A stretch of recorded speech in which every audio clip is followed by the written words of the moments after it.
de lo que habíamos hablado de las propiedades coligativas también, de una vez para quedarnos al día en lo que tiene que ver con los ejercicios. Asimismo, revisaremos, a pesar de que ustedes hicieron un trabajo relacionado con soluciones electrolíticas, vamos a ver brevemente eso, eh, unas acotaciones importantes y unos pequeños ejercicios también en relación a esa consulta que ustedes hicieron, ¿no? Entonces, yo voy a compartir con ustedes lo siguiente y quisiera que, por favor, me digan si pueden observar.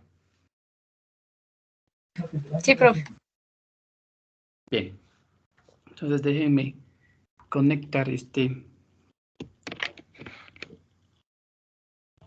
lápiz con el que podemos ir escribiendo, ¿no?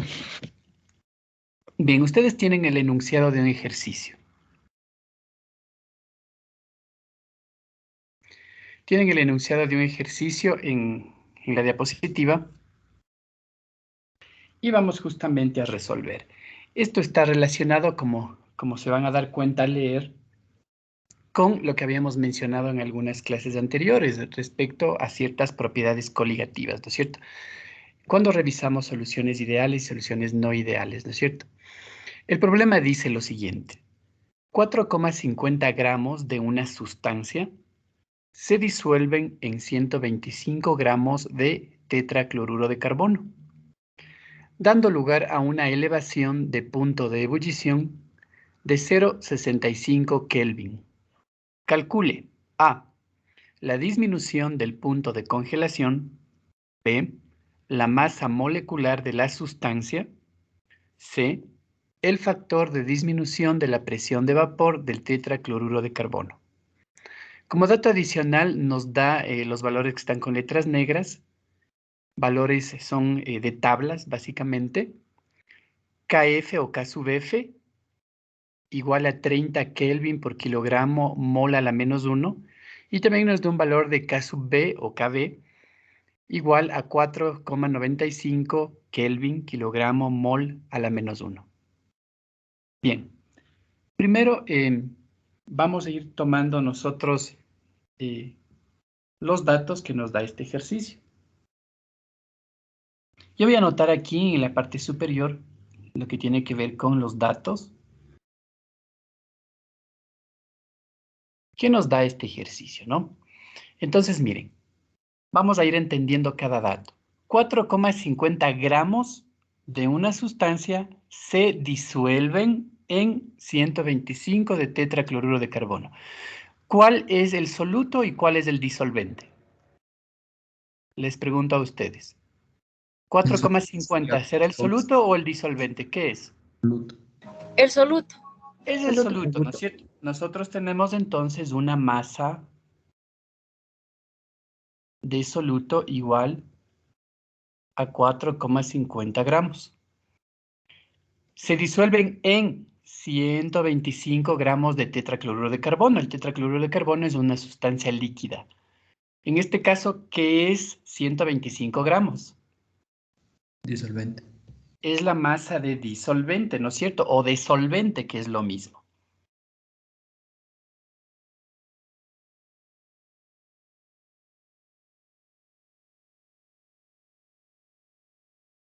Bueno, y en este caso ya nos dice que es el tetracloruro de carbono.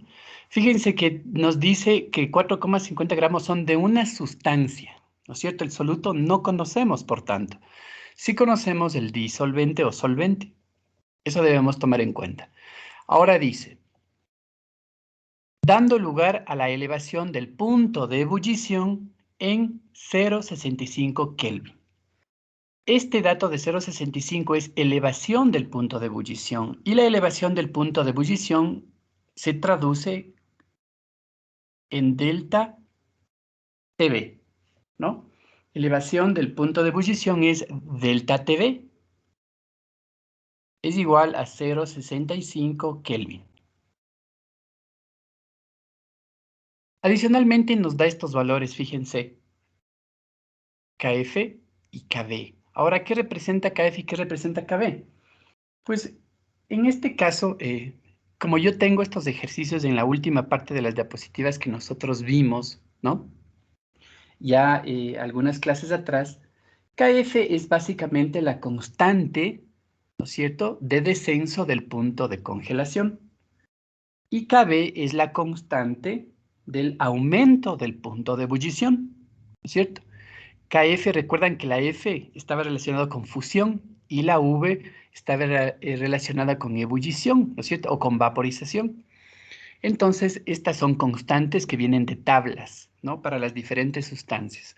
En este caso, pues ya nos da directamente el ejercicio, no tenemos que buscar en tablas, por el momento. Profe, También, KF, ¿qué era? K sub F es la constante del descenso de punto de congelación. Y KB, la constante del aumento del punto de ebullición. ¿Se acuerdan que esas dos propiedades coligativas se daban en las soluciones que habíamos estudiado? Gracias, profe. Listo.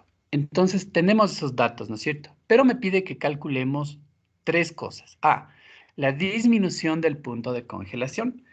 Nosotros vimos unas ecuaciones, ¿se acuerdan? Yo voy a retroceder porque tengo en estas mismas diapositivas anotadas esas ecuaciones, que ya revisamos con ustedes. Miren, esta de aquí es la ecuación para determinar delta TB, que es el aumento de punto de ebullición, ¿no es cierto?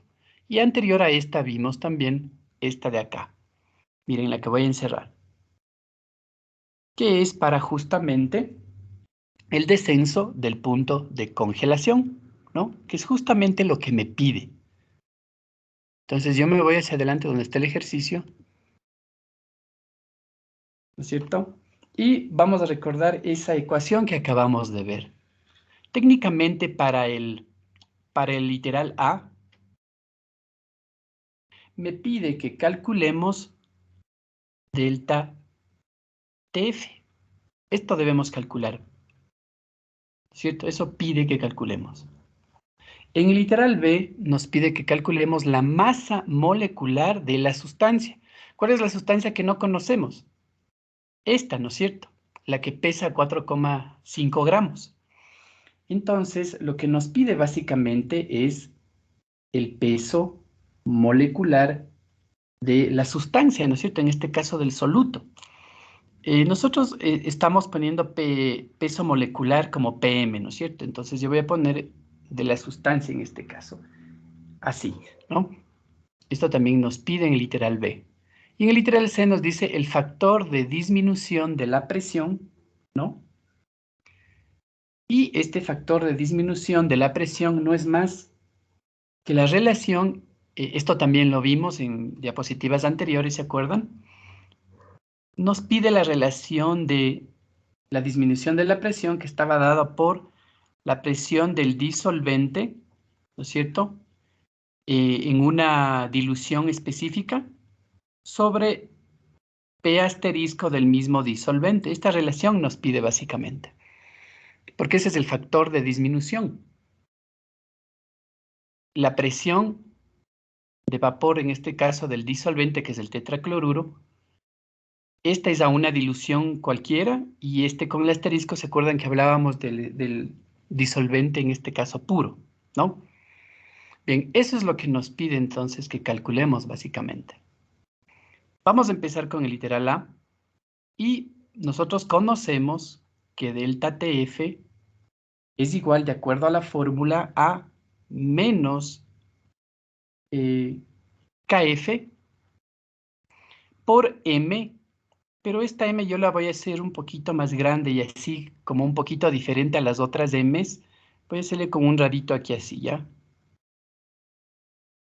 Para distinguir de las otras, ¿no? Esta M en la ecuación, ¿se acuerdan qué era? Dijimos que era la molalidad, ¿se acuerdan? Y justamente acá estamos hablando de masas, ¿no es cierto? Eso debemos tener mucho cuidado. No confundirnos una variable con otra. Entonces ustedes pueden hacer una M un poquito como de una especie de cursiva, con un rabito, como ustedes prefieran, para no confundirnos, ¿no? Esa es la ecuación que tenemos en diapositivas anteriores, esta de aquí. En este caso, nosotros tenemos una segunda opción, porque no conocemos, digamos, toda la información para aplicar directamente esta ecuación. Tenemos sí el valor de KF, pero no conocemos básicamente toda la información. Y fíjense que como el ejercicio nos da estos datos, ¿no? Tenemos una segunda opción para el cálculo de delta TF. Y yo les voy a poner aquí porque es mucho más fácil con el uso de los datos que nos dé el ejercicio. Recuerden que todos los datos que nos da un ejercicio es para que los usemos. Bien, y a propósito de que aparecen esta alternativa para hallar delta TF, pues de una vez la anotamos y que ustedes también la tengan, ¿no? Miren, también nosotros podemos calcular delta TF tomando en cuenta una relación entre KF y KB. Y esta relación dice que KF dividido para KB, ¿no es cierto? Y multiplicado por otro dato que también tenemos, delta TB es igual justamente a delta TF, ¿no? Dado que tenemos estos valores y tenemos delta TB, pues obviamente nos conviene más rápido utilizar esto, ¿no? Entonces simplemente vamos a reemplazar, ¿bien? Profe, ¿Sí? ¿y por qué ya no se le pone el signo negativo o las dos variables tienen signos negativos? No, esta es la fórmula. Esta es otra fórmula, ¿no? Esta de aquí es otra fórmula, no es la misma. Es una Ya, segunda fórmula que yo les digo que es una alternativa porque tenemos nosotros KF, KB y también tenemos delta TV como dato. Entonces nos vamos por este camino más corto y mucho más rápido usando los datos que nos da el ejercicio. Esta ecuación es otra, ¿no? Esta no es negativa. La de acá, esta sí es menos KF por la molaridad del solvente. Bien, nosotros tenemos entonces estos datos y yo les digo que siempre cuando un ejercicio nos da datos adicionales es porque debemos usarlos, ¿no es cierto? Entonces, cuando ustedes escogen un camino para resolver un ejercicio, acuérdense que siempre deben usar todos los datos que les da el ejercicio.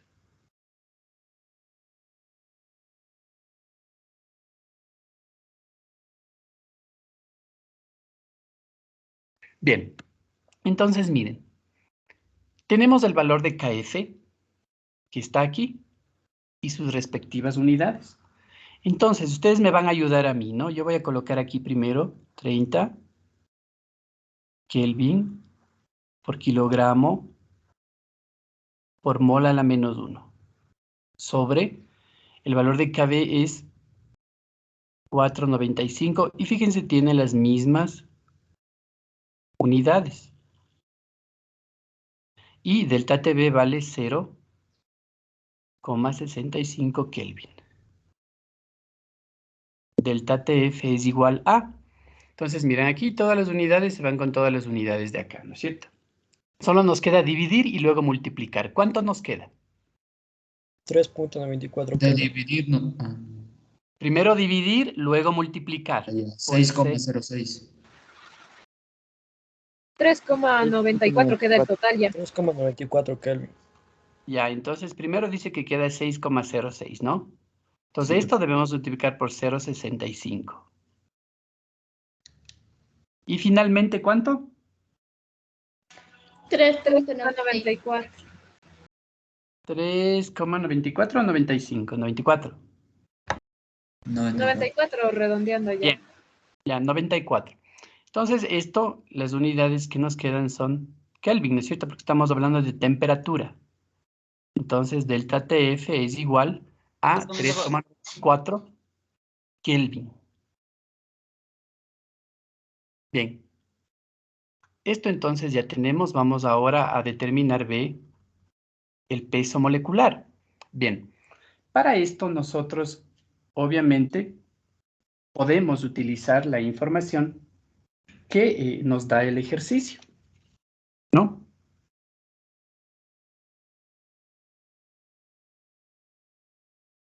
Y podemos, pues, utilizar la información de las ecuaciones que también conocemos. En este caso tenemos una ecuación que vimos nosotros, delta TV, nosotros la conocemos. ¿Quién recuerda? ¿Quién tiene ahí la fórmula de delta TV a la mano? A que nos haga acuerdo.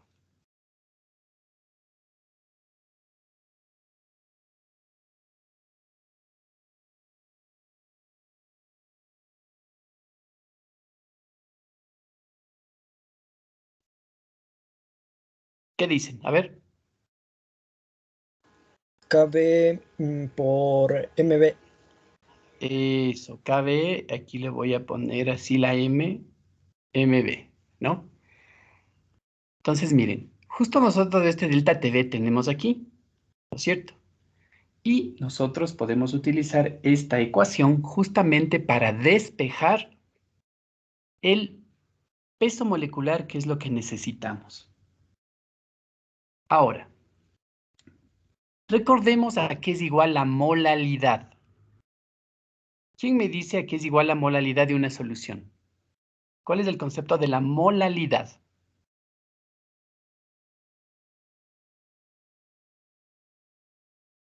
¿Quién recuerda? A ver, la molalidad, ¿a qué es igual? Molal.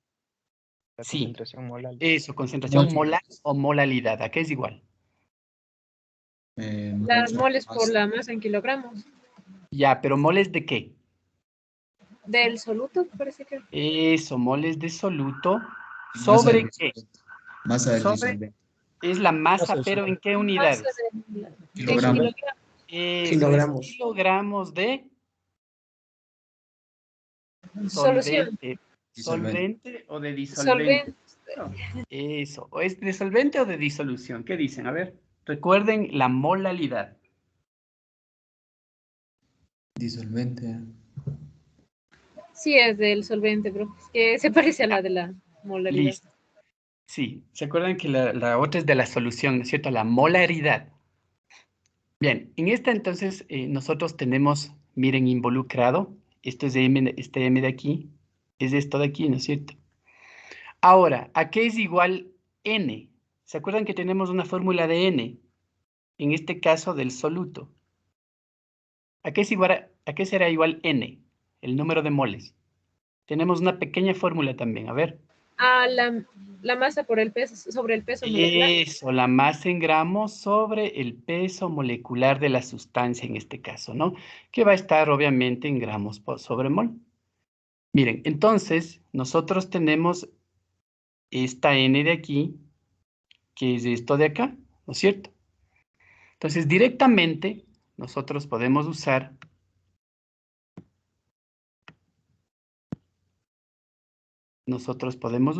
esta ecuación, ¿no es cierto? Finalmente, esta que tenemos aquí,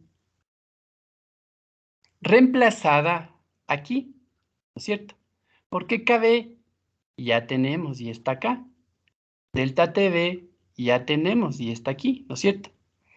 Entonces, miren, vamos nosotros a escribir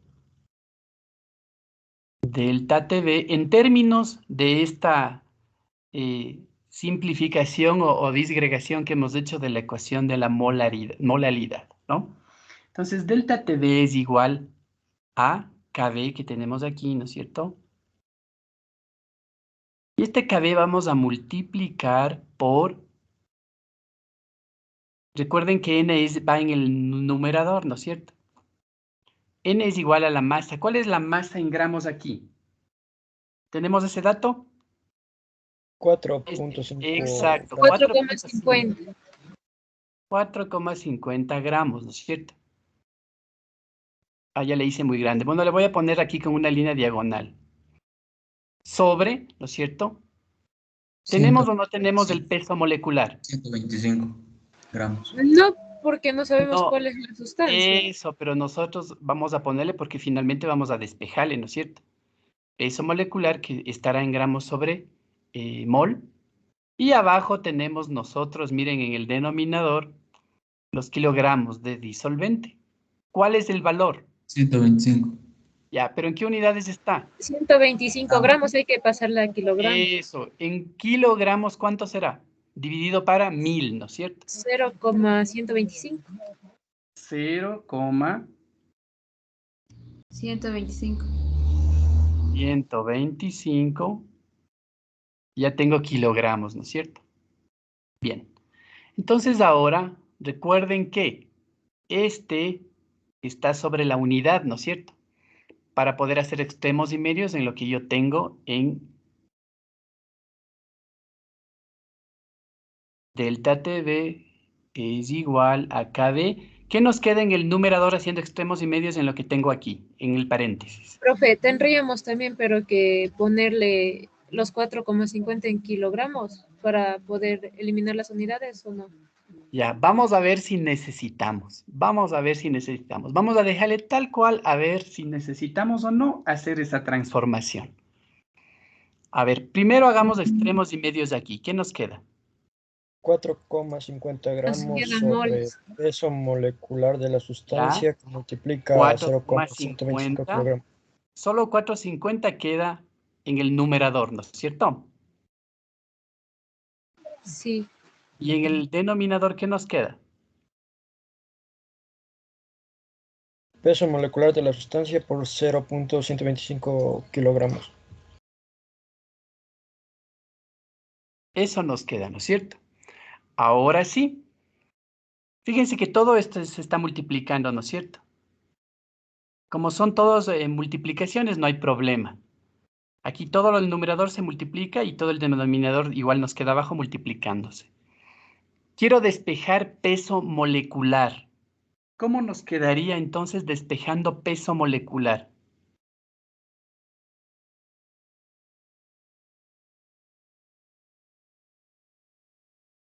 ¿A qué será igual? Yo me voy a ir un poquito para acá, para el medio, para no pegarme tanto. El peso molecular, ¿a qué será igual aquí? Miren que está aquí, multiplicando y en el denominador, ¿no es cierto? Al subir, viene al lugar delta TV, ¿no es cierto? ¿Cómo nos quedaría entonces aquí en el numerador? Sería igual, pero el delta TV estaría en el denominador, en el lugar donde está. Exacto. Entonces tenemos nosotros el valor de KB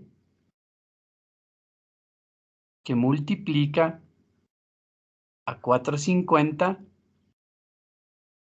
dividido para delta TV que multiplica a 0,125. Reemplazo, este sí tengo y este también, reemplazo los valores. Arriba nos quedaría, KB era 4,95. Recuerden que ustedes pueden poner obviamente las unidades a cada lado, ¿no es cierto? Para que ustedes simplifiquen unidades al final.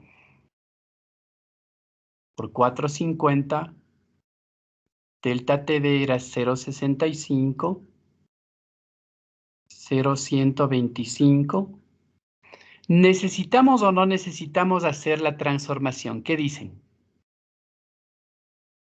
Los que están haciendo con las unidades ahí al lado.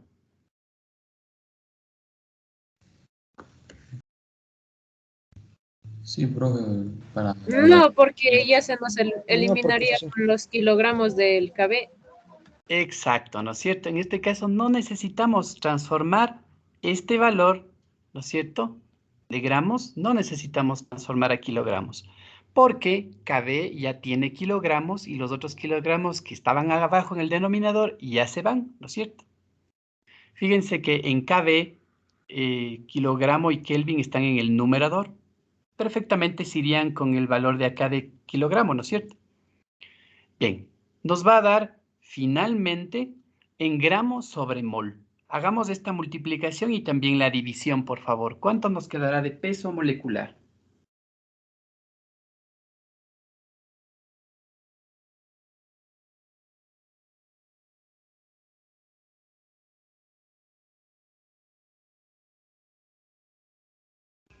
total 274,15 en total. Ya. Bien, entonces 274,15 gramos Por mol. sobre mol.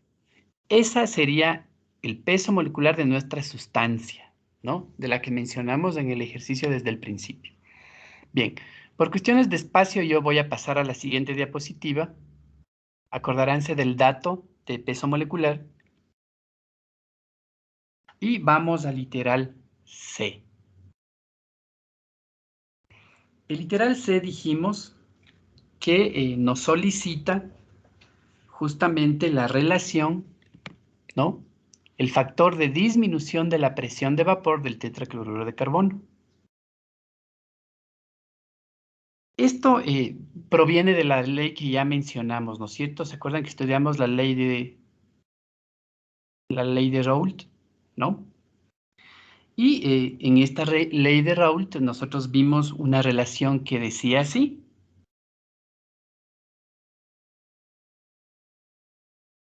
Presión del disolvente puro es igual a la fracción molar del disolvente. ¿No es cierto? Esta es la relación que nosotros tenemos. Ahora, si nosotros tenemos dos componentes en una solución, disolvente y soluto, ¿cómo nosotros podemos obtener o a qué será igual esta fracción del disolvente al mismo tiempo? ¿No? A la suma de las dos fracciones. Sí, ¿no es cierto? Las dos hacen uno, ¿no es cierto? La suma de los dos componentes hacen 1. Y si yo le resto, por ejemplo, a 1 x del soluto, se daría esta relación, ¿no es cierto? X del disolvente al mismo tiempo es igual a 1 menos x del soluto, ¿no es cierto? Hablando de fracciones molares. Porque si esta le sumamos con esta, nos da igual a 1, ¿no es cierto? Ahora, esta relación a nosotros nos sirve para calcular justamente este factor de disminución de presión. Y partiendo de eso, pues perfectamente nosotros podemos realizar o llegar a lo que nos pide justamente.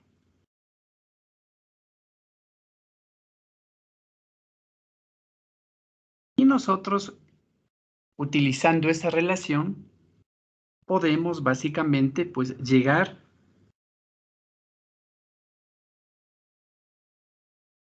a determinar, ¿no? Entonces recuerden que con esto simplemente estamos diciendo que 1 es igual a x del soluto más la fracción molar del disolvente, ¿no es cierto?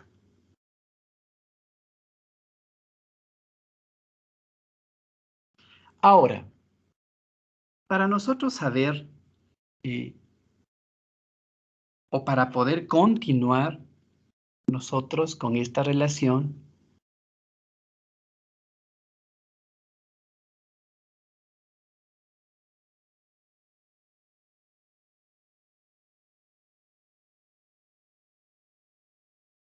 Profe, disculpe, ¿es la relación de la presión del disolvente?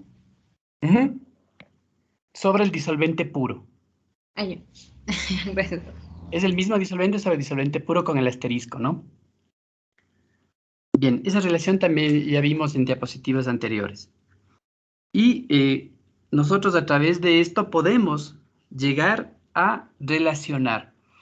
Normalmente, cuando aplicamos nosotros esta relación que también tiene a su vez relación con la ley de Raoult, cuando las soluciones van, por un lado, alejándose de la idealidad, ¿no es cierto?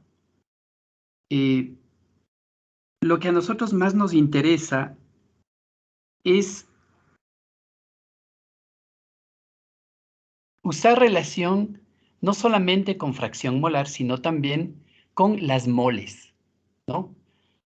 A nivel de moles, a nivel de moléculas, normalmente ese es el tipo de relación que se utiliza cuando hallamos factores de disminución.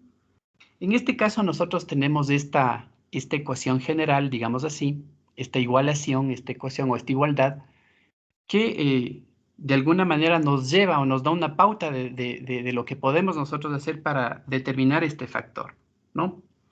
Ahora, nosotros sabemos que las fracciones molares están directamente relacionadas con las moles, ¿no?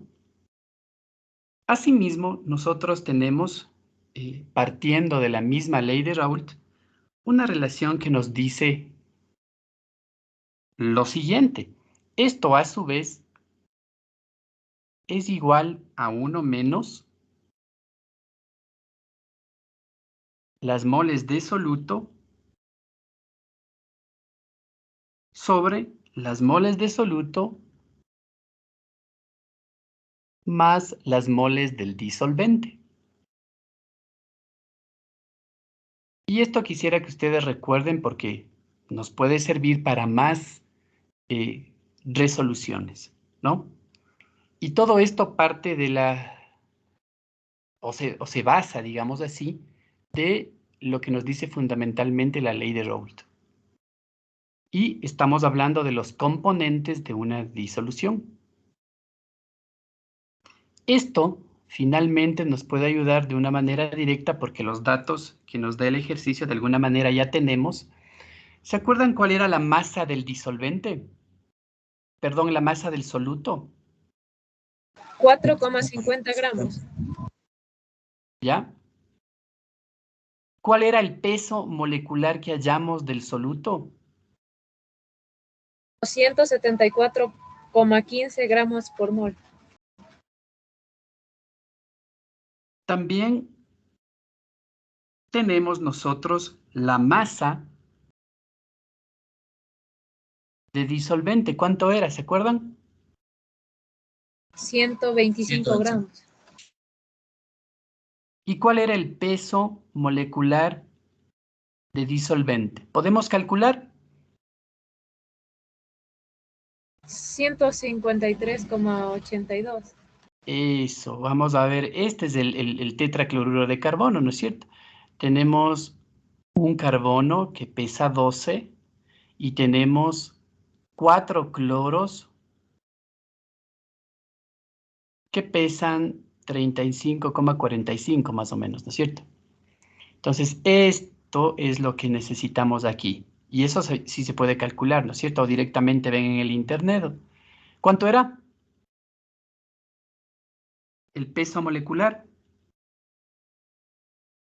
Pueden hacerlo 1 por 12. 153,82. Ya, 153,82. Esto igual gramos mol, ¿no es cierto? Miren, como nosotros tenemos estos datos, ¿no? Perfectamente podemos aplicar esta relación, ¿no es cierto? Y llegamos de aquí hasta acá. Bien, 1 menos. ¿Cuáles son las moles del soluto?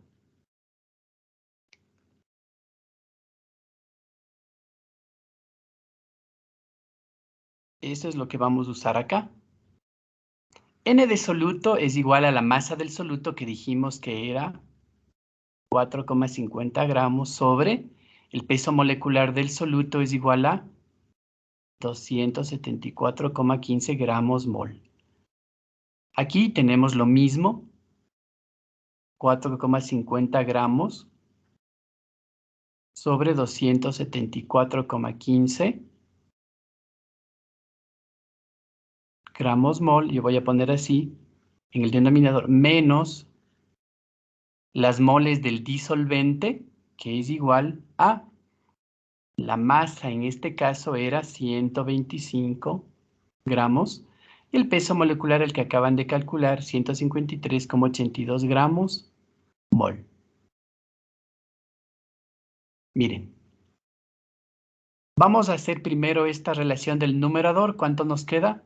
0,016. ¿En qué unidades? En moles.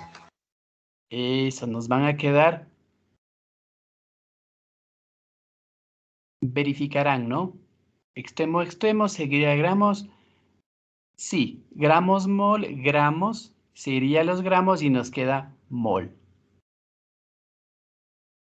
Acá se repite esto.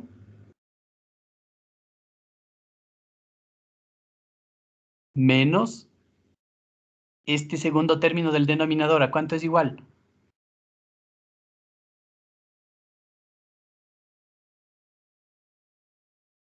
¿125 para 153,82? 0,81. 0,81.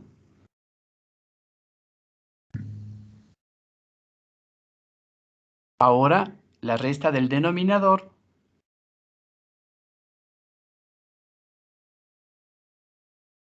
¿Cuánto nos sale esta resta? 0,016 menos 0,81. Menos 0.794.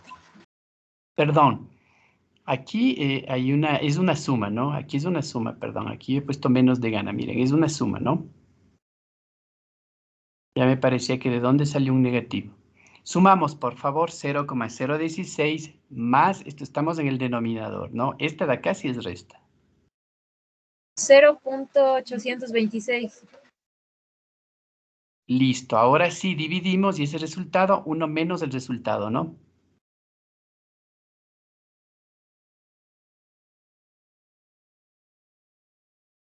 ¿Cuánto nos quedaría? 0,98 ya el total. Bien, 0,98, ¿no? Bien, ¿qué les pasa a las unidades? Se simplifica. Se elimina. Se eliminan, ¿no es cierto? Porque fíjense que aquí de esta suma igual me queda mol y nos quedaría solo sin dimensiones, ¿no es cierto? Porque es justamente un factor de disminución, ¿no? Entonces, miren, esto entendemos nosotros que es el factor de disminución cuando nosotros preparamos este tipo de soluciones, ¿no? Entonces, no vamos a tener el valor exacto, el valor matemático que, por ejemplo, si sumamos dos presiones, ¿no? Sino que a esa sumatoria multiplicamos por el 0,98 y ese es el valor real que se obtiene, ¿no? Eso es lo que se entiende por un factor, en este caso de disminución de presión, ¿no? Recuerden que si hablamos, perdón, un ratito, ya, por favor, un segundito.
Bien, me disculpan, justo me llegan a hacer una entrega y ya me tocó bajar. Déjenme ver dónde se quedó mi Mi lápiz. Bien. Entonces, ese sería el factor de corrección, digamos así, que es en realidad el factor de disminución de la presión, ¿no? Cuando nosotros tenemos un líquido puro versus un líquido diluido o en solución, ¿no? Entonces, eso es lo que nos pedía que calculemos, el factor de disminución de la presión del disolvente. El disolvente en este caso es el tetracloruro de carbono, ¿no?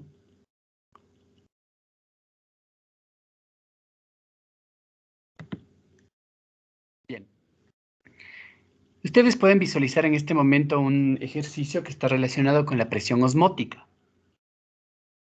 Dice, calcule la presión osmótica generada a 298 Kelvin si una célula con una concentración total de soluto de 0,500 mol por litro o mol litro menos 1 se sumerge en agua pura. La pared celular es permeable a las moléculas de agua, pero no a las moléculas de soluto. Entonces, le pide que calcule la presión osmótica, ¿no?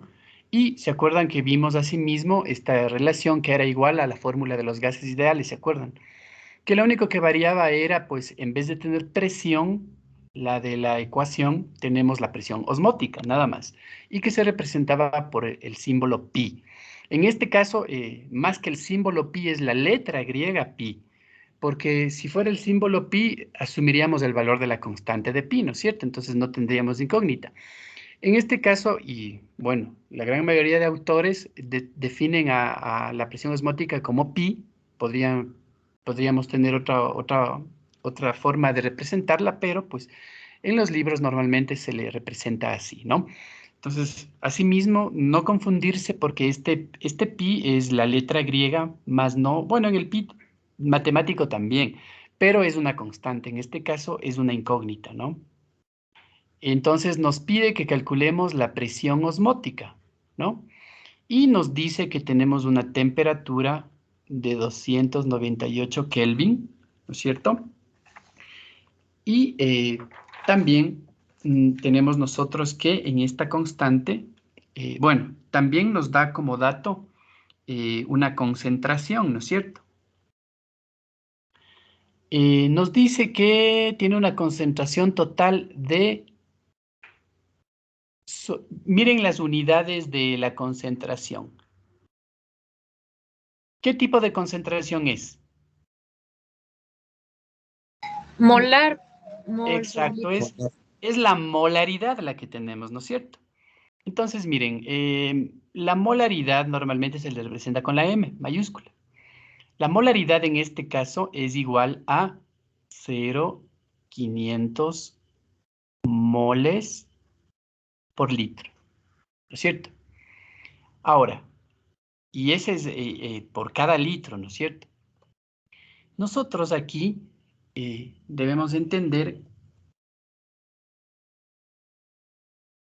que tenemos también el valor de R, que es una constante, 0,082 atmósferas, litros, Kelvin, mol, ¿no es cierto?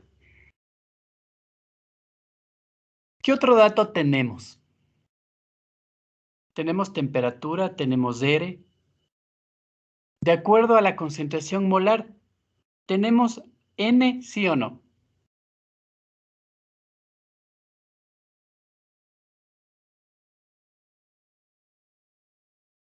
Sí, pero Sí, ¿no es cierto? Miren esto que tenemos aquí. Y esto que tenemos aquí. Es exactamente lo mismo, ¿no es cierto? Es decir, si nosotros tenemos en la ecuación moles sobre un volumen, pues es lo mismo que el dato que nos da el ejercicio de la concentración molar, ¿no es cierto? Entonces, en este caso, ¿cuál será el volumen? 1 litro. Exacto, tenemos el volumen igual a 1 litro, ¿no es cierto?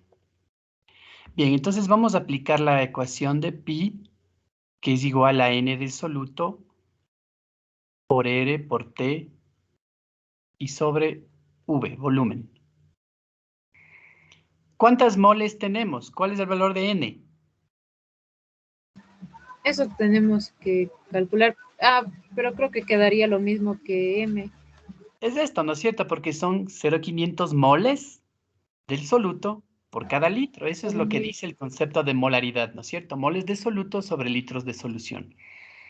Bien, entonces tenemos básicamente nosotros 0,500, ¿no? Moles por litro, básicamente. Multiplicamos por 0,082 atmósferas litros Kelvin mol. Y multiplicamos por la temperatura que nos dice 298 Kelvin. Y obviamente dijimos que era 1 litro. Este Kelvin se va con este Kelvin, estos moles se va con moles, estos litros se va con litros y finalmente me quedarán en atmósferas. Profe, una pregunta. Sí, diga nomás. En lo que le pide que le ponga las moles del soluto, ¿por qué le pone también en las unidades los litros? Ay, perdón.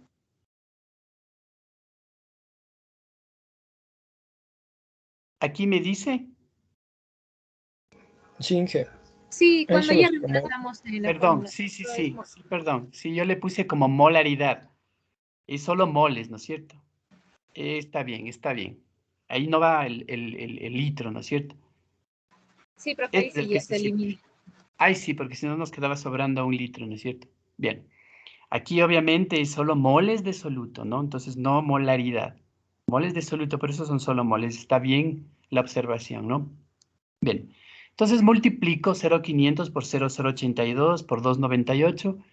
Y bueno, dividido para 1 nos da lo mismo, ¿no? 12,22. 12,22 atmósferas. Y parece la A, ¿no? Atmósferas. Como es una presión, obviamente tiene que estar en unidades de presión. La presión osmótica sigue siendo presión, ¿no? Bien.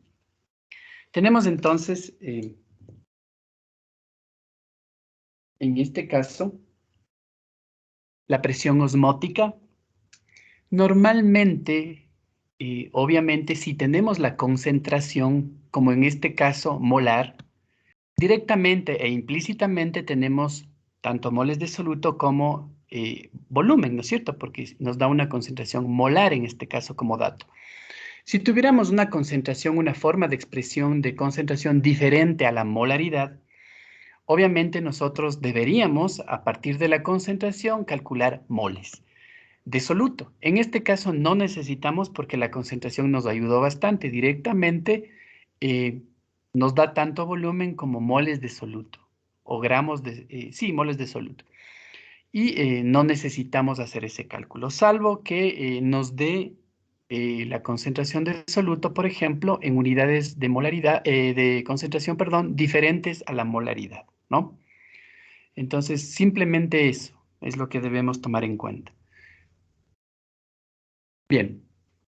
Ejercicios, pues van a ser similares a estos. Al menos de presión osmótica no son nada complejos. Tiene que haber siempre una incógnita por ejercicio. A veces será la presión osmótica, a veces les podrá pedir un peso molecular, les podrá pedir una temperatura, cualquiera de las variables que aparecen aquí, ¿no? Entonces, esas serían las variantes de este tipo de ejercicios, que en realidad no tienen mayor complejidad. Yo voy a cambiar de diapositivas para continuar. Esto voy a mantener para luego subirles, aunque esté con estas letras un poco patojas, pero les voy a compartir a ustedes, ¿no? Déjenme ver, yo tenía aquí abiertas otras diapositivas para que ustedes puedan ver lo siguiente, ¿no? Bien. Entonces, ¿me confirman que puedan observar? Sí, profe. Bien. Miren, como yo les decía, a pesar de que ustedes hicieron ya un trabajo en donde averiguaron y ya tienen un poco de información, espero que les haya quedado algo de lo que hicieron este trabajo, ¿no? Vamos ahora un poquito más breve, pero vamos a ir viendo información de las soluciones electrolíticas, ¿no? Bien, básicamente este tipo de soluciones, pues, tienen la característica básica de que técnicamente conducen la electricidad de manera fácil, ¿no? Esa es una de las características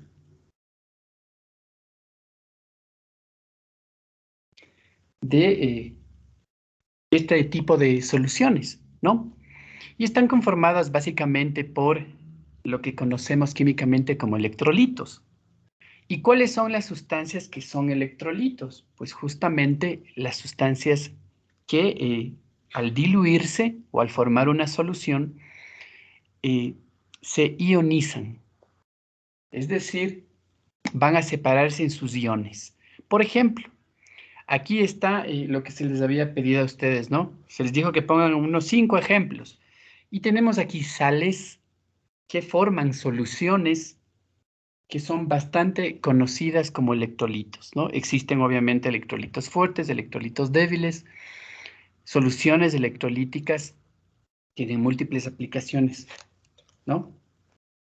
Y básicamente, como podemos observar, al separarse en sus componentes, digamos así, en solución, esto de aquí quiere decir que ya está en solución, ¿no?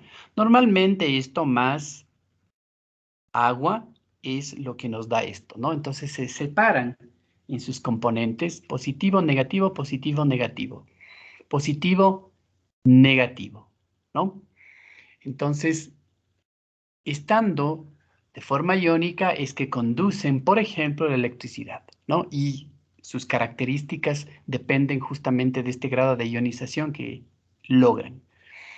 Bien, los electrolitos entonces, cuando se disuelven normalmente en agua, pues forman estas soluciones que conducen la electricidad, ¿no? Y obviamente un electrolito puede ser un ácido, puede ser una base o puede ser una sal cualquiera, ¿no? El comportamiento iónico, en este caso de estas disoluciones, pues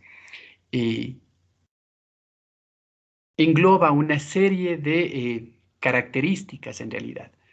Ustedes vieron algunas de las características generales que tienen las soluciones, ¿no?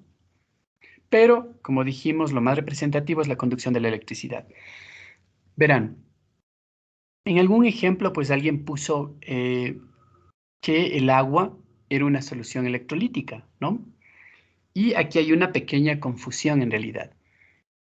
El agua cuando está pura, ¿no es cierto? Es decir, solo H2O, pues en realidad no es una solución electrolítica, ¿no? Pero nosotros sabemos que el agua en estado natural, es decir, el agua que está en los ríos, en el océano, en los lagos, lagunas, el agua subterránea, ¿no? Incluso el mismo hielo después de derretirse, ¿no? Contiene no solamente H2O, sino también sales disueltas. Y gracias a esas sales disueltas que pueden estar en menor o en mayor proporción, ¿no? Dependiendo de la procedencia del agua, le da justamente esa característica de electrolito, ¿no? Es por eso, por ejemplo, que cuando una persona se deshidrata, no solamente ha perdido agua, sino también electrolitos. Y los electrolitos y el agua son indispensables para el metabolismo del ser humano. Es por eso que se recomienda tomar suero oral, ¿no? No solo agua. Si una persona tiene sed normalmente, pues puede tomar agua y suficiente. Pero si está deshidratada, y mientras más alto es el grado de deshidratación, pues necesita más electrolitos, con agua, obviamente. Profe, Entonces, sí.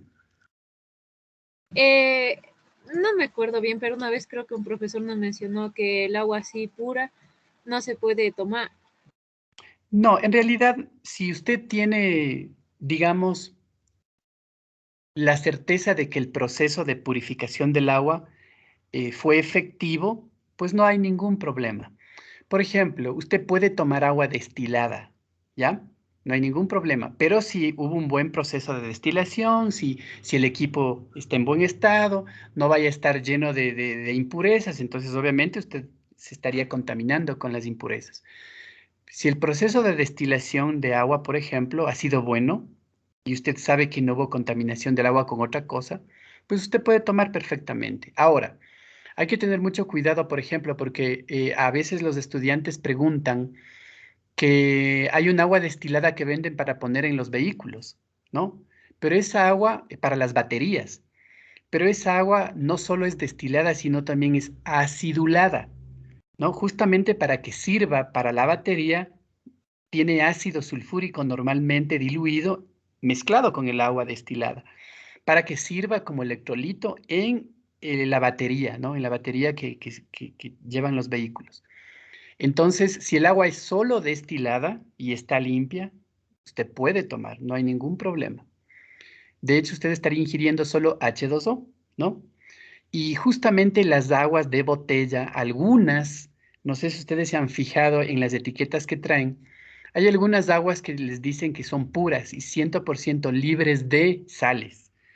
Por ejemplo, el agua Vivant, a pesar de que tiene algunas sales, pero tienen mínima cantidad, esa se acerca mucho a un agua pura, ¿no? El agua Tesalia, en cambio, es un agua mineral. Esa tiene muchos electrolitos, por eso tiene un sabor particular, tanto la con gas como la sin gas, porque tiene sales minerales disueltas. Esa agua obviamente es muy conductora de la electricidad porque tiene sales. Mientras menos sales tiene un agua, pues menos, mejor dicho, va disminuyendo la capacidad electrolítica, ¿no? Y yo les decía del dato del agua porque a veces dicen, ¿y cómo cuando pisamos agua y hay electricidad por ahí nos electrocutamos? ¿No? En realidad hay que tomar en cuenta muchas cosas, ¿no? Pero los seres humanos en nuestra transpiración no solamente expulsamos agua, sino también sal. Eso hace que nuestra piel constantemente tenga mínimas cantidades de sal. Y eso es lo que da la característica de conducir la electricidad, ¿no? Por ejemplo, a través del agua, ¿no? Por la sal que nosotros tenemos en la piel, básicamente. Incluso después de bañarnos, ¿no? Eh, una mínima sudoración ya coloca nuevamente una capa de sal en nuestra piel. Aparte de eso, no solamente el hecho de estar mojado sudando implica que tengo la sal en la piel, ¿no es cierto? Incluso cuando uno no está sudando y está sequito, pues igualmente tiene esas mínimas cantidades de cloruro de sodio que le dan también la posibilidad de transmitir la electricidad, ¿no? Entonces ahí es cuando la persona pues se electrocuta o le coge la corriente, como se dice vulgarmente. Bien, entonces en este caso pues este tipo de soluciones tienen aplicaciones específicas. En el caso de los temas ambientales, pues uno de los principios que sirven mucho para la eliminación de contaminantes del agua, sobre todo, es justamente la capacidad electrolítica de las sales y de los contaminantes. Recordemos que los contaminantes son sustancias o bien inorgánicas o bien orgánicas, y muchas de estas se comportan similar a los electrolitos que vemos aquí como ejemplo, como el cloruro de sodio, como el sulfato, se pueden disociar, ¿no?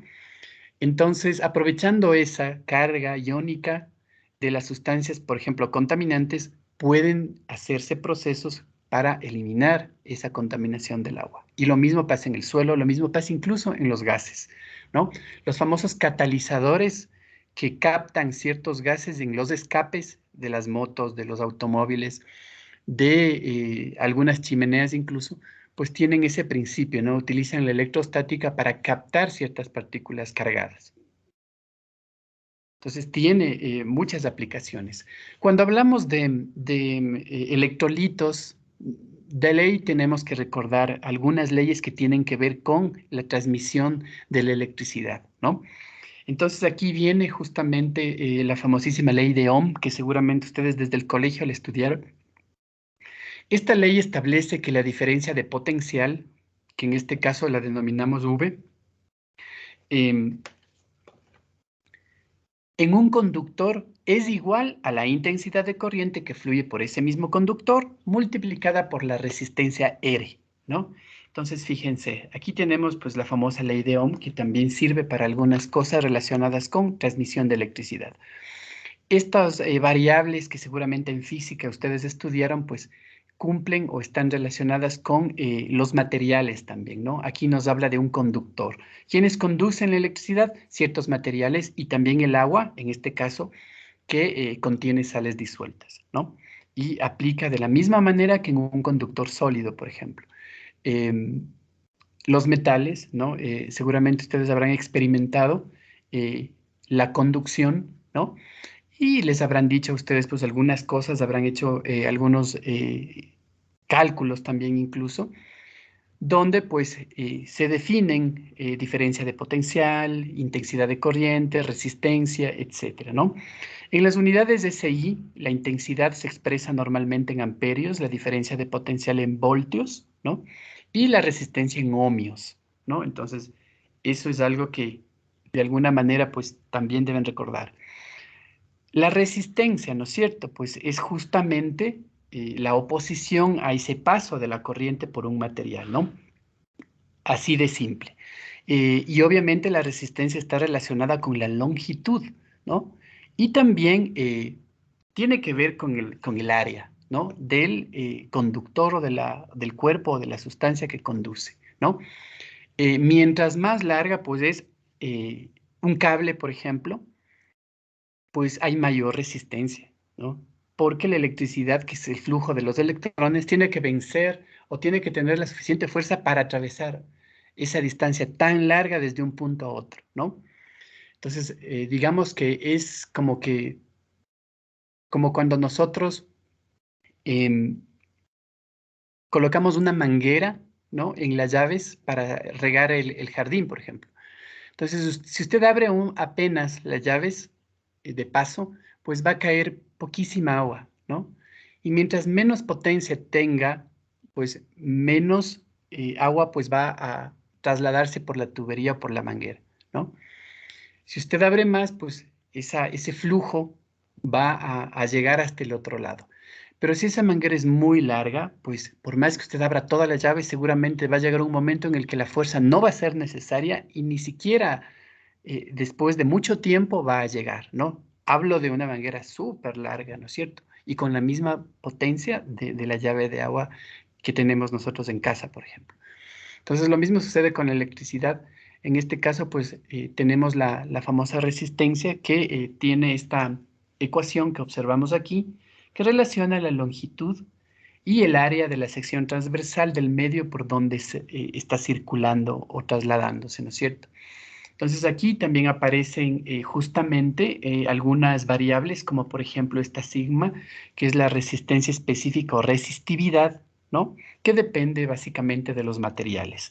También tiene algunas unidades, como por ejemplo ohmio, centímetro, biómetro, ¿no? En este caso. Y también están relacionados obviamente con este fenómeno de la electricidad. La resistividad es una característica propia de los diferentes materiales. Es por eso que en la tabla que ustedes observan se pueden dar cuenta que tenemos por un lado materiales y por otro lado pues el valor de la resistividad, en este caso que no es lo mismo que resistencia, ¿no? Aquí estamos hablando ya de la característica propia de cada material y está en ohmios metros, ¿no? Entonces tenemos valores en tabla que ya están definidos obviamente para todos los materiales conocidos ya. Y obviamente, mientras mayor es este valor, hablando de la resistividad, pues menos capacidad tendrá de conducir. Y mientras más bajo sea, pues será mejor conductor, obviamente. Tenemos básicamente metales, si se dan cuenta ahí en la columna de la izquierda, ¿no? Entonces aquí tenemos una lista básicamente de metales que son los materiales que por excelencia conducen de mejor manera la electricidad y aparte de eso tienen valores diferentes de resistividad. Si se dan cuenta, todos tienen a la -8, a la -7, ¿no? Eso quiere decir que son valores de resistividad pequeñísimos, ¿no? Obviamente por eso es que estos materiales sí conducen la electricidad, porque tienen una resistividad o resistencia al paso de la corriente pequeñísimo, ¿no? Casi que no se oponen a que pase la electricidad, digamos así. Y tenemos también otra característica, otra variable, que es la conductancia, y esta también ya la vimos en las ecuaciones, en los ejercicios que vimos. No, todavía no los vemos. Ya los vamos a ver hoy. Casi me confundo. Bien, va a haber unos ejercicios que vamos a hacer hoy, entonces ahí va a aparecer la conductancia, ¿no? Y es el recíproco de la resistencia. Obviamente va a tener las unidades recíprocas, por tanto, ¿no?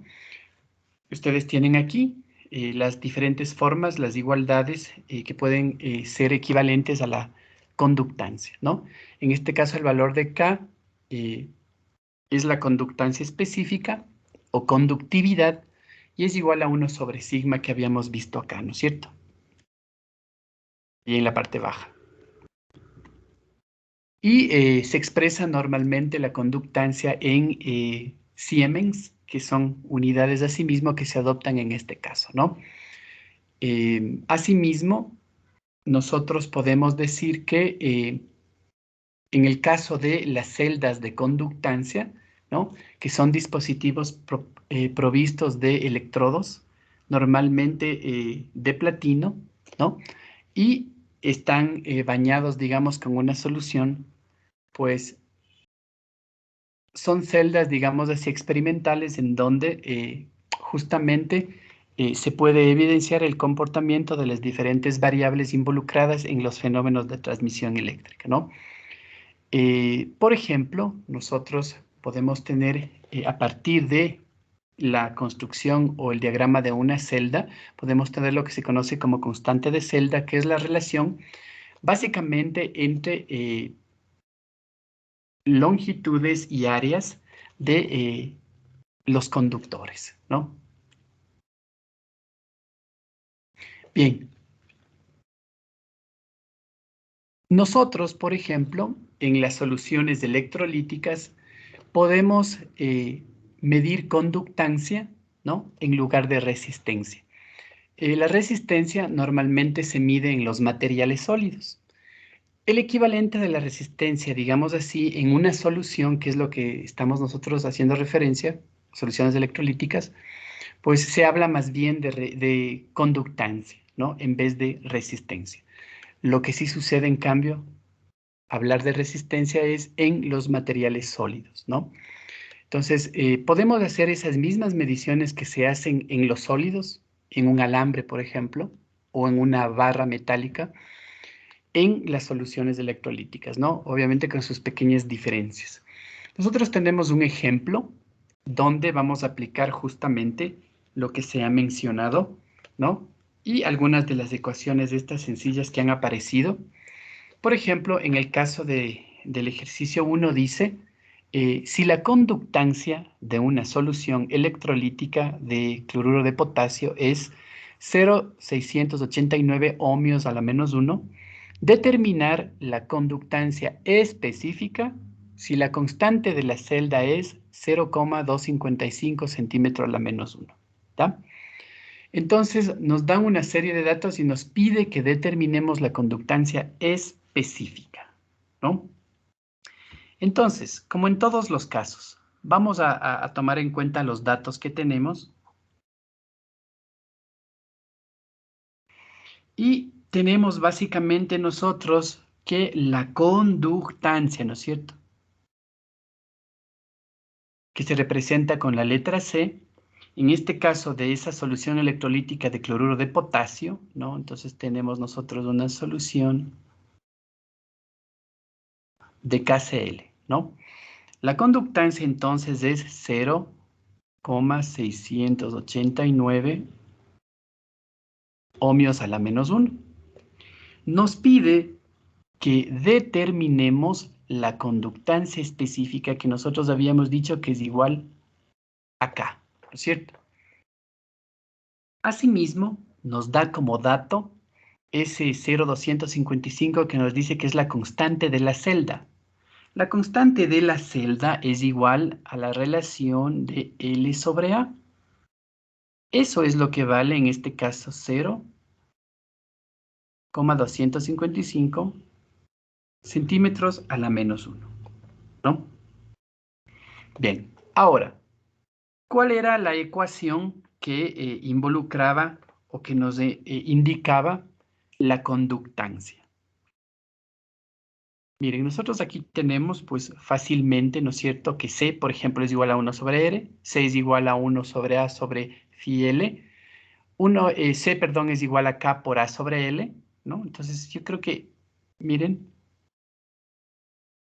esto es lo que nos interesa a nosotros para este ejercicio. C es igual a K que multiplica A sobre L, ¿no? Esa es la ecuación tal cual como acabamos de ver. Bien, nos pide que calculemos el valor de K. Vamos a despejar entonces K. Si despejamos K, ¿qué nos queda? C por L sobre A. C por C por L sobre A. Exacto, C por L sobre A. Entonces, miren, en esta forma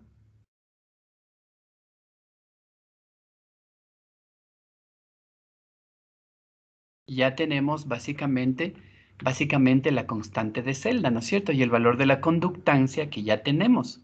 Entonces, son dos valores que ya tenemos. K es igual a C, que sería 0,689 ohmios a la menos 1, que multiplica a la constante de celda. L sobre A es igual a 0,255 centímetros a la menos 1. Por favor, multipliquen. 1.78 por 10 a la menos 1, ohmios a la menos 1, centímetros a la menos 1. A ver, 1.70 Y 8. por 10 a la menos 1, ¿no? Sí. Ya, tenemos ohmios a la menos 1, centímetros a la menos 1. Esa sería, o ese es el valor de la conductancia específica, ¿no es cierto?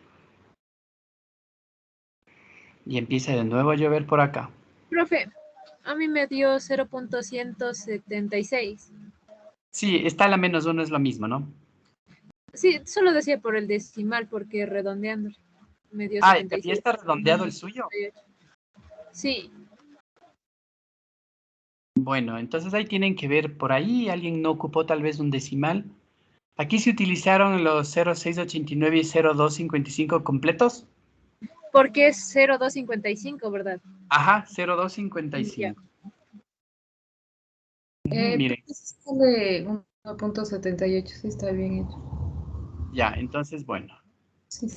está lo mismo entonces, ¿no? Y con las mismas unidades. Entonces, puede estar 0,178 o 1,78 por 10 a la menos 1 es lo mismo, ¿no? Bien. Y con ese ajuste de los decimales no hay problema. Asimismo, avanzando un poquito, pues nos topamos con la conductancia molar. En este caso, pues, es una variable que también se puede determinar en soluciones, ¿no? Y hace referencia justamente a la capacidad de conducir, básicamente, ¿no? Pero en función de la concentración de una solución, ¿no? Por eso es la conductancia molar y se representa con este símbolo, que es como un triangulito, sub m, ¿no? Esta es entonces la conductancia molar, ¿no? Ahora, nosotros debemos tomar en cuenta que para esta ecuación, C, miren, es la concentración de la solución en moles por litro, ¿ya? Entonces, miren, aquí no nos vamos a confundir con C de conductancia, ¿no? Esta es una C cursiva que representa en realidad para esta ecuación, C es una concentración, ¿no? Entonces, eso debemos tomar en cuenta. Ahora, hay algo muy importante que también nos dice en los siguientes párrafos. Es importante aclarar, nos dice que el factor 1000 centímetros L a la menos 1 es necesario para expresar la conductancia molar en ohmios a la menos 1, mol a la menos 1, centímetro cuadrado, ¿ya? Entonces, este es el factor que ustedes ven aquí, ¿no es cierto?, que es necesario para que quede finalmente la conductancia molar en estas unidades que nos acaba de decir, ¿no? Ohmio menos 1, mol menos 1, centímetro cuadrado. Cuando la conductancia molar se refiere al número de cargas individuales que se transportan, se hace mención a lo que se conoce como conductancia equivalente, ¿ya? Entonces existe una conductancia molar y también una conductancia equivalente. Esta es la conductancia molar, ¿no es cierto? Y la conductancia equivalente es solo este simbolito, ¿no? Que parece una V invertida, ¿no? Ese es el símbolo de conductancia equivalente, ¿no? Y las unidades de la conductancia equivalente son casi las mismas de las de arriba, pero en vez de usar moles a la menos 1, se le cambia por equivalente a la menos 1 y el resto queda lo mismo. Ohmio menos 1, equivalente menos 1, centímetro cuadrado. Entonces, hay una gran similitud en realidad entre la conductancia molar y la conductancia equivalente en las soluciones, ¿no? Bien, y algo más adicional. En soluciones univalentes, ¿no es cierto?, como por ejemplo el cloruro de sodio en solución, el cloruro de potasio en solución, ¿no?, que tienen una carga más y una carga menos univalentes. En este caso, pues, cada ion disociado, ¿no es cierto?, transporta una unidad de carga, que justamente es esa más 1 o menos 1, ¿no?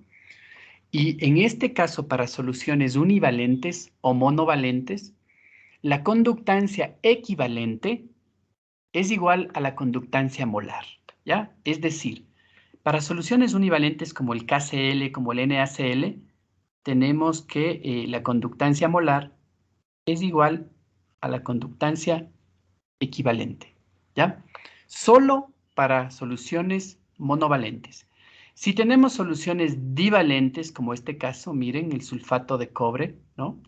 El sulfato tiene carga menos 2, y el cobre en este caso necesariamente más 2. Eso ya no es monovalente, eso es divalente. En ese caso, cada ion transporta 2 unidades de carga. Y obviamente, para el caso de 2 o más, esto ya no se cumple, ¿no es cierto? Solo para soluciones univalentes. Y tenemos un ejercicio número 2 que dice: una celda cuya constante es 0,315 centímetros a la menos 1 se llena con una solución acuosa de cloruro de sodio de concentración 0,0836 moles sobre litro y una conductancia de 0,0285 ohmios a la menos 1. Determinar la conductancia equivalente de la solución de cloruro de sodio.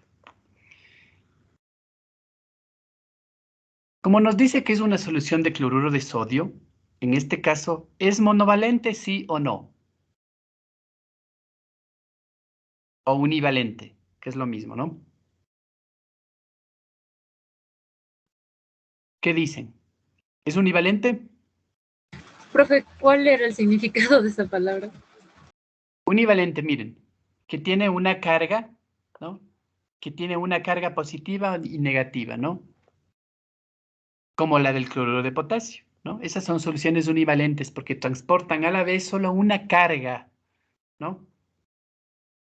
Y yo les pregunto si el cloruro de sodio será univalente o monovalente. Sí. Sí, ¿no es cierto? ¿Y qué dijimos que se cumple para las soluciones monovalentes?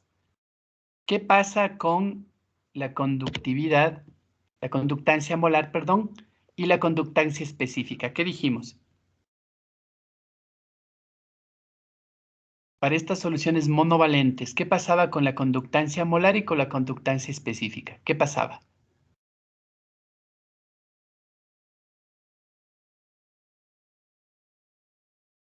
Se cumplía justamente esto, ¿no es cierto?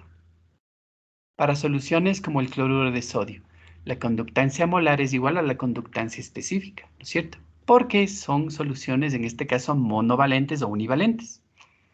Bien, vamos a anotar los datos que nos da el ejercicio. Primerito nos dice que esto, ¿qué era esto?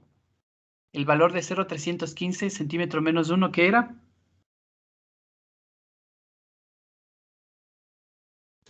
¿Qué La dato es ese? Es la constante de celda, ¿no es cierto? ¿Y a qué es igual la constante de celda? Es de la relación L sobre A, que es igual a 0,315 centímetros a la menos 1. ¿Qué otro dato tenemos? La concentración, miren, del cloruro de sodio, ¿no? Si queremos, pues podemos ponerle así, concentración de NaCl, ¿no? Y se acuerdan que en la formulita nosotros le vimos como una C concursiva, vamos a ponerle así también, ¿no? Es igual a la C y es igual al valor de 0,0836 moles por litro, ¿cierto? Esa es la concentración del NaCl. Y nos dice que tiene una conductancia, ¿no? Ahora sí, la conductancia es C sin rabito, miren, es igual a 0,0285 ohmios a la menos 1, ¿no es cierto? Esa es la conductancia que nos dice que tiene esta solución, ¿no? Nos pide que se determine la conductancia equivalente, es decir, esto de aquí, ¿no es cierto? La conductancia equivalente es nuestra incógnita. Ahora, como nosotros ya sabemos que es el cloruro de sodio univalente y que en este caso la conductancia molar es igual a la conductancia equivalente, pues yo puedo aplicar la fórmula, obviamente, de la conductancia molar e implícitamente estaría hallando la conductancia equivalente, ¿no es cierto? Y si nos vamos hacia atrás, aquí tenemos justamente la conductancia en esta ecuación, ¿no es cierto? La conductancia molar. Copiamos acá, conductancia molar, este valor que dijimos que debemos tomar en cuenta porque es parte de la conversión, era 1000 centímetros cúbicos, L-1, el factor que debe usarse para finalmente tener, digamos, las unidades que se mencionaron acá, ¿se acuerdan? Para tener estas unidades. Ohmio menos 1, mol menos 1, centímetro cuadrado. Bien, nosotros aquí tenemos que multiplicar por K, ¿no es cierto? Y sobre esa C con rabito que era la concentración, ¿no es cierto? Bien, ¿cuál es la variable que nos está faltando calcular para poder aplicar esta ecuación? K. La conductancia específica. Eso, tenemos que calcular nosotros, aquí en este caso, nosotros debemos calcular antes K. Entonces yo voy a ponerle aquí abajito K, que es la misma K que calculamos en este ejercicio. Mire, ¿a qué era igual K? A C por L sobre A, ¿no es cierto?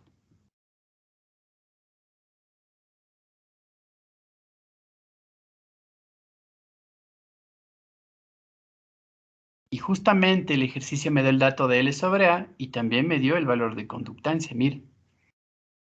Entonces, K es igual a 0,0285 ohmios a la menos 1 por la constante que es 0,315 centímetros a la menos 1. Bien, ¿me ayudan multiplicando, por favor? 8.98 por 10 a la menos 3. 8.98 por 10 a la menos 3 ohmios a la menos 1 centímetros a la menos 1, ¿no es cierto? Ohmios Entonces, a la miren, menos 1 por centímetro. a la menos 1, ¿no? Como ya tenemos, pues obviamente ya podemos irnos acá. Conductancia, ¿no es cierto?, que habíamos mencionado. Molar es igual, esto pues lo mantengo,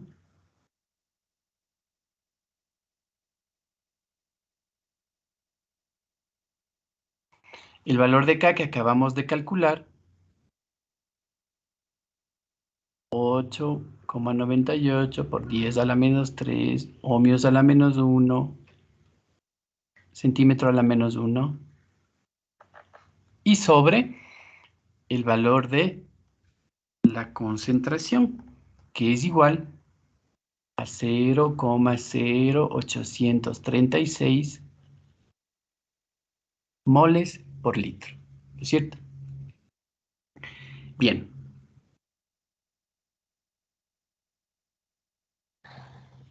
Me ayudan entonces con la multiplicación en el numerador.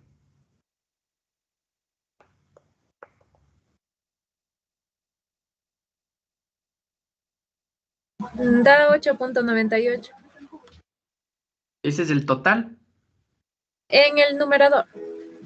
Ya, en el numerador entonces me da 8,98, me dice, ¿no? ¿Qué más? ¿Solo 8,98? Sí, ¿no? Y en el Sí. denominador tenemos 0,0836. Y arriba, ¿qué unidades me quedaban arriba?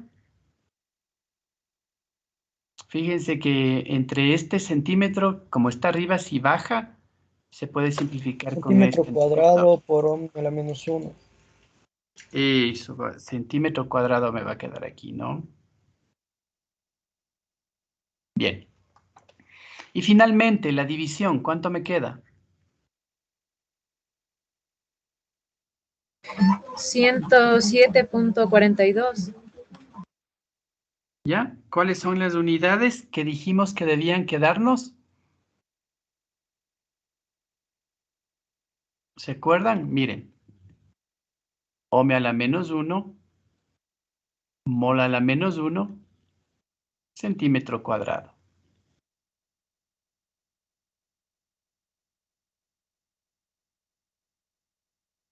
Esas son las unidades que técnicamente deben quedarme, ¿no? Ahora, esto me dice que es una igualación, por tanto, lo uno equivale a lo otro cuando tenemos soluciones univalentes como el cloruro de sodio. Eso quiere decir que la conductancia equivalente, que solo está como V invertida, es numéricamente lo mismo, pero cambiaba, ¿se acuerdan? Solo esto por equivalente a la menos 1 centímetro cuadrado. Esto es lo que me pedía el ejercicio. Lo único que varía entonces son las unidades, ¿no? Lo que mencionamos acá. Se mantiene ohmio a la menos 1, se cambia mol menos 1 por equivalente a la menos 1 centímetro cuadrado, ¿no? Esa sería la única diferencia entre la conductancia molar y la conductancia equivalente para soluciones univalentes. Bien. Ahora,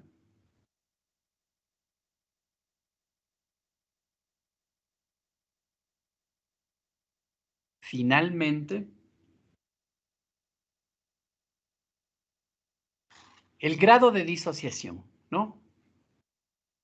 Se le expresa como alfa y según Arrhenius, ¿no? Que es el que colaboró para esta teoría, el grado de disociación de un electrolito se puede determinar mediante la relación que podemos ver aquí, ¿no? Donde la de arriba pues ya conocemos, ¿no es cierto? Que era pues obviamente nuestra conductancia equivalente y la otra es la conductancia equivalente a una disolución o dilución infinita, ¿ya? Nos dice que en el que cualquier electrolito débil o fuerte se disocia totalmente.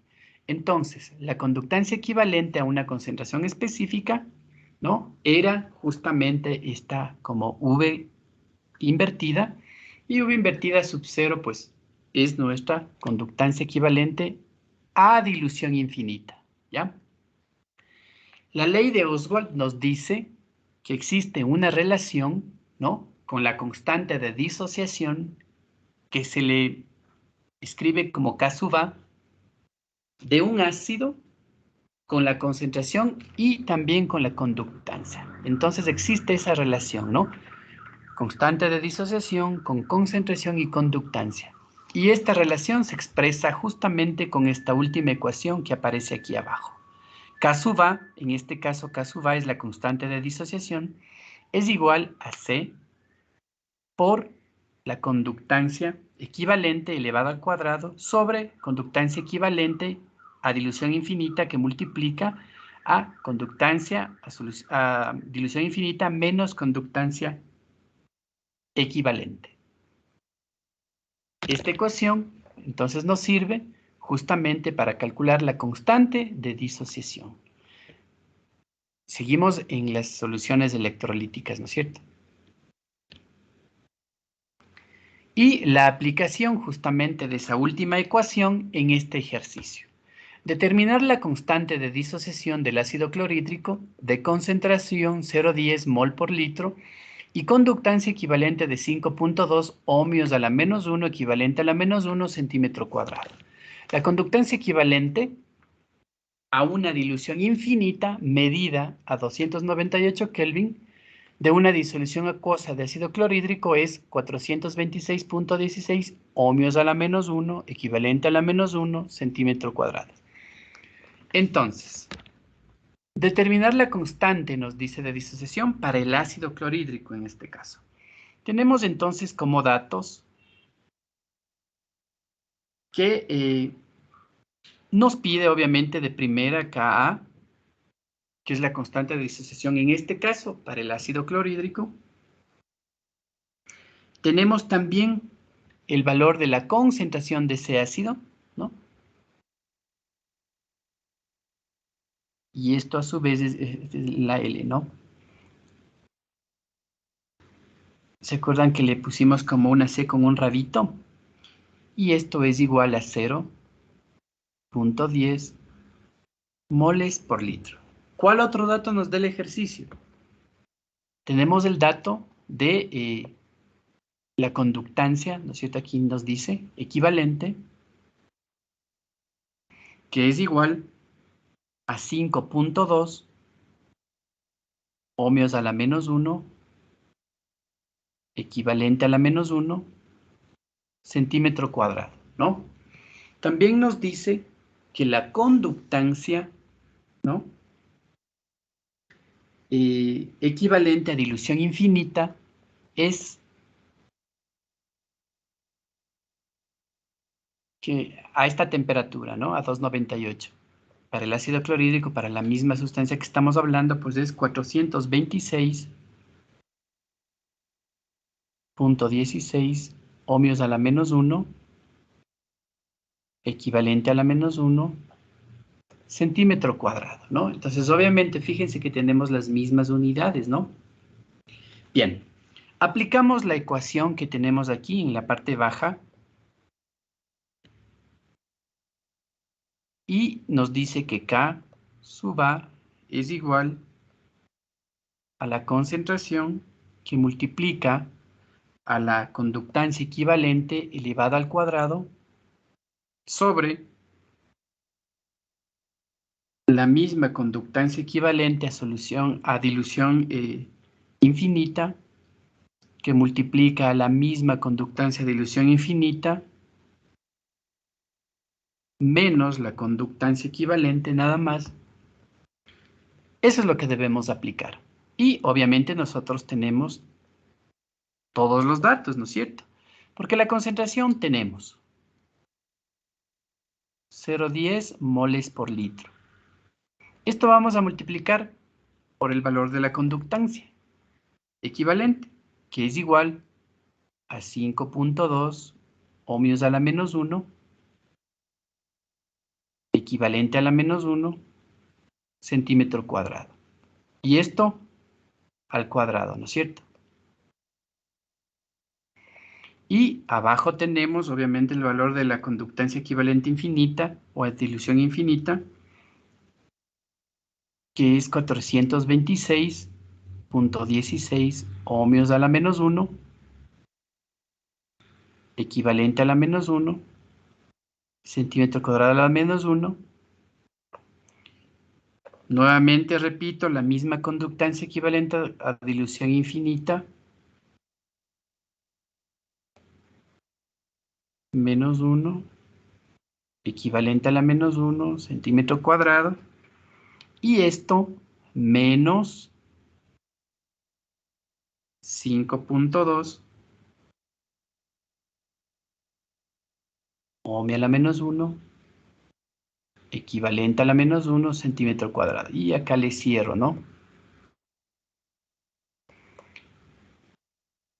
Bien. Fijémonos nosotros en las unidades del denominador y lo que tenemos en el numerador. Estas unidades de aquí van a ser las mismas que me quedan acá, ¿no es cierto? ¿Sí se dan cuenta? Como aquí resto unidades iguales, me va a quedar las mismas unidades aquí, ¿no es cierto?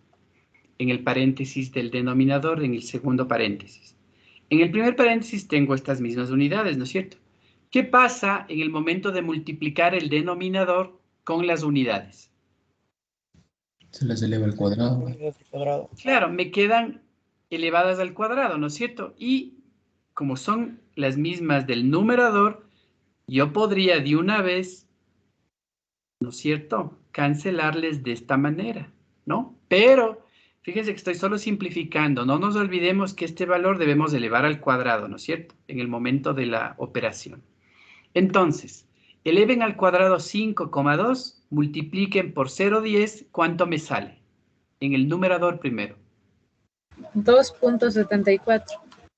2.74. Aquí, como ya se cancelaron las unidades, yo de antemano ya simplifiqué, me va a quedar mol por litro, ¿no es cierto?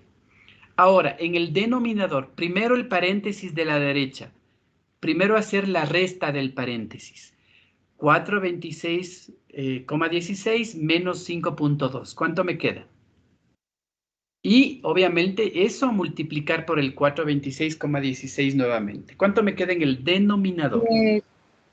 420.96 la resta, de ahí el denominador queda 5.2. El denominador, seguro. Todos, como se supone que están siguiendo todos. En la ¿cierto? resta me queda... Ya, y de una vez multipliquemos lo de la resta por esto. Por el primer paréntesis del denominador. Ah, ya, Que quede de la resta, para es obtener que un yo le solo estaba denominador. restando. Esto primero resta, y el resultado ahí sí multiplica por lo de acá, ¿no? 179.396.31. 179.000. 396.31. ¿Ya? Bien. Fíjense que nosotros ya las unidades desaparecieron en el denominador porque simplificamos, ¿no es cierto? ¿Cuánto nos queda de la división final? A mí 270. el numerador me salió 2.704. 1.53 por 10 a la menos 5. Ya, a ver, ¿cuánto salió en el numerador, me dice? 704, no 74. Un 0 aquí, ¿no? Ya, 2.704 sobre 179.396,31. ¿Cuánto nos sale? La división.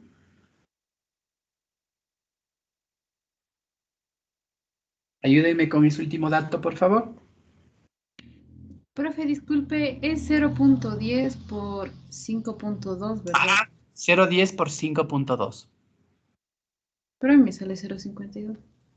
Pero el 5,2 Primero hay que elevado elevar al al cuadrado al cuadrado. Es elevado 5.2. al cuadrado. Tiene que primero el 5.2 elevar al cuadrado porque es la fórmula al cuadrado, ¿no? Sí, profe, gracias. Ya, ahí sí ya le salió. 1.5 por 10 a la menos 5. Mole sobre litro. Eso, las mismas unidades, ¿no?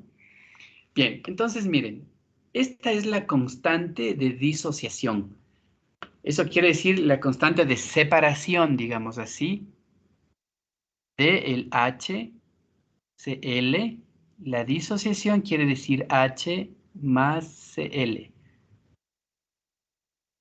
Esta es la constante de disociación de una solución electrolítica, ¿no?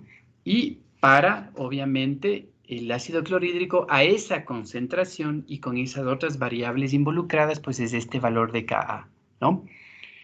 Quiere decir que 1.5 por 10 a la menos 5 moles se separan por litro. Bien. Ese sería entonces el valor de Ka para este ácido en estas condiciones, ¿no? Perdón. Ya, de una vez esta última variable que tiene que ver también con soluciones electrolíticas, el campo eléctrico, ¿no? Entonces nos dice que el campo eléctrico E mayúscula, en este caso tenemos la relación que aparece aquí, ¿no? En la ecuación, unas igualdades en realidad. Toda carga eléctrica Q crea por sí misma un campo de fuerzas eléctricas denominado campo eléctrico. Ese campo eléctrico se le bautiza como E mayúscula. La intensidad de este campo eléctrico E mayúscula se determina liberando una carga eléctrica Q1, Q minúscula, y midiendo, nos dice, la fuerza electrostática F, que soporta este experimento, digamos así, ¿no? En este caso, pues nosotros tenemos que las unidades de SI para el campo eléctrico, newtons C a la menos 1, ¿no?